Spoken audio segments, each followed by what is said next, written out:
झारखंड के पदाधिकारियों के बारे में हम बता दें, ये झारखंड की सरकार के नियम को नहीं मानते, ये संवैधानिक जो अधिकार हैं उसको भी नहीं मानते, ये खाता खतियान को भी नहीं मानते। ये मानते हैं कि ना खाता ना बही, हम जो कहे वही सही। मनी उरांव के नाम से था, लेकिन उसके नाम के जगह पे किसी दूसरे का नाम चढ़ा दिया गया और वहाँ पे जो कुल रकबा 5.26 एकड़ की ज़मीन का हम बोल सकते हैं कि कहीं ना कहीं उसके ज़मीन को छीन लिया गया। अबुआ बिहान में आपका स्वागत है। आप देख रहे हैं अभी हम मौजूद है एक भव्य भवन जो बना हुआ है हमारे पीछे में, आप देख सकते हैं। ये है हेहल अंचल का कार्यालय। झारखंड गठन के पूर्व आप देखते होंगे कि इस तरीके के अंचल कार्यालय नहीं होते थे। अभी हम अगर बात करें इसी कार्यालय की, तो पहले हमें पता है कि ये छोटे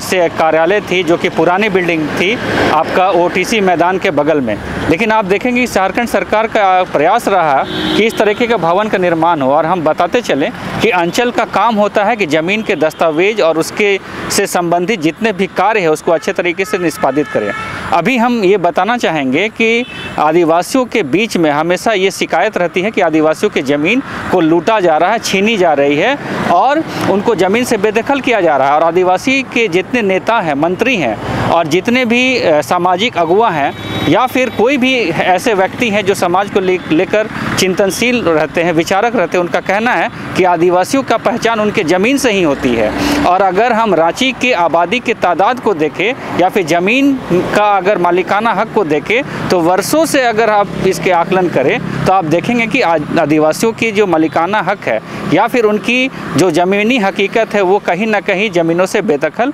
होते जा रहे हैं। अभी हम बताते चले कि ये अंचल कार्यालय तो ज़रूर है और ये कहा जाता है कि अंचल में जितने अधिकारी होते हैं, कर्मचारी होते हैं, वो संविधान के हिसाब से या फिर सरकार के जो नियम कानून बने हुए हैं उसी के हिसाब से उनको चलना है या फिर उनको मानना है। लेकिन इस अंचल पे आरोप लगते रहे हैं कि हमेशा जो है आदिवासियों की ज़मीन का जो रजिस्टर 2 से है उसका नाम हटा दिया जाता है, उसके जगह पे दूसरे नाम को डाल दिया जाता है। अभी ताज़ा मामला आ रहा है 2017 का जो मामला है, और हम लोगों ने अखबारों में पढ़ा कि यहाँ के जो सीईओ हुआ करते थे अनिल कुमार सिंह, उन पे जो अभी के जो वर्तमान के मुख्यमंत्री, उन्होंने जून 2022 में इनके खिलाफ में आय से अधिक संपत्ति मामले में आरोप गठित हुई है और पाया गया है कि इनका जो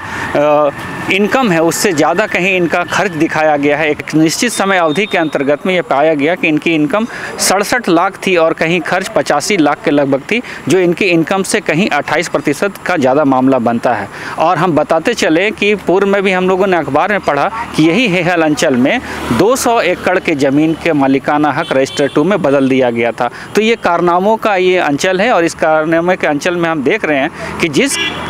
कार्य के लिए यहाँ पर पदाधिकारी आते हैं वो कहीं ना कहीं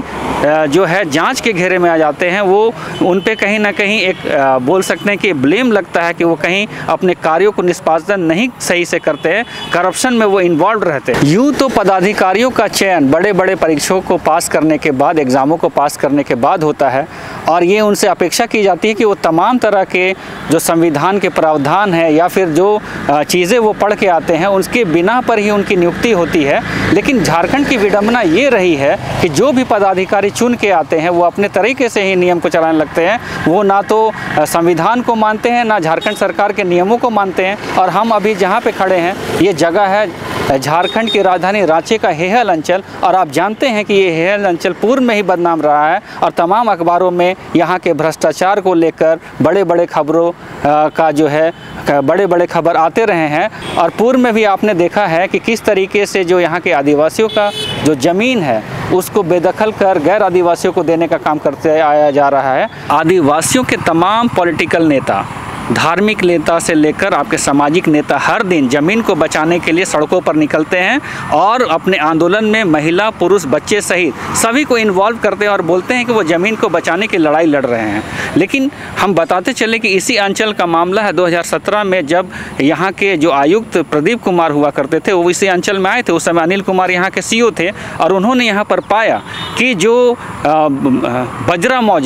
मौजा का खाता नंबर 87 का 263 नंबर प्लॉट में ये पाया कि वो जो था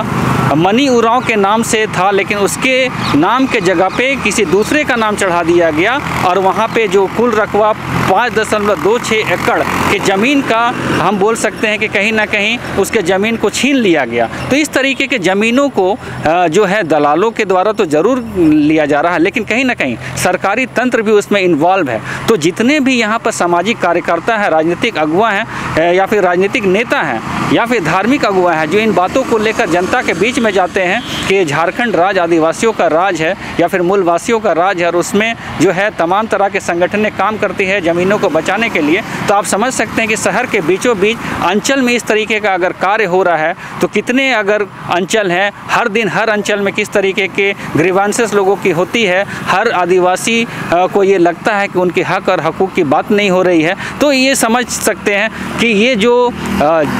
बिल्डिंग बनाई गई, ये जो आधुनिक सारी सेवाओं से सुसज्जित इन सारे भवनों को किया जा रहा है ताकि ग्राहकों को सेवा दिया जा सके, यहाँ की जनता को सेवा दिया जा सके। और ये बताया जा रहा है कि यहाँ पर आधुनिक जो फैसिलिटीज़ देने के बावजूद भी जो है यहाँ पर करप्शन चरम पर है। आदिवासियों की ज़मीनों को खास करके उनके हाथों से दूसरों के हाथों में दे दिए जाने का काम किया जा रहा है। तो ये कहीं ना कहीं सवालों को घेरे में आता है। और जब हम झारखंड राज्य की बात करते हैं तो यहाँ के मुख्यमंत्री भी आदिवासी हैं, तमाम तरह के बड़े नेता भी यहाँ के आदिवासी, विपक्ष के नेता भी आदिवासी हैं। तो आने वाले वक्त में देखना है कि जो आदिवासियों की हक और हकूक़ और ज़मीनी अधिकार की जो बात आती है उसको किस तरीके से यहाँ पर सुरक्षित करने का बात किया जाएगा, उसको अच्छे से रखने का काम किया जाएगा। तो ये देखने वाली बात होगी। सहयोगी संजू मिंज के साथ अजय टोप्पो का धन्यवाद। जोहार।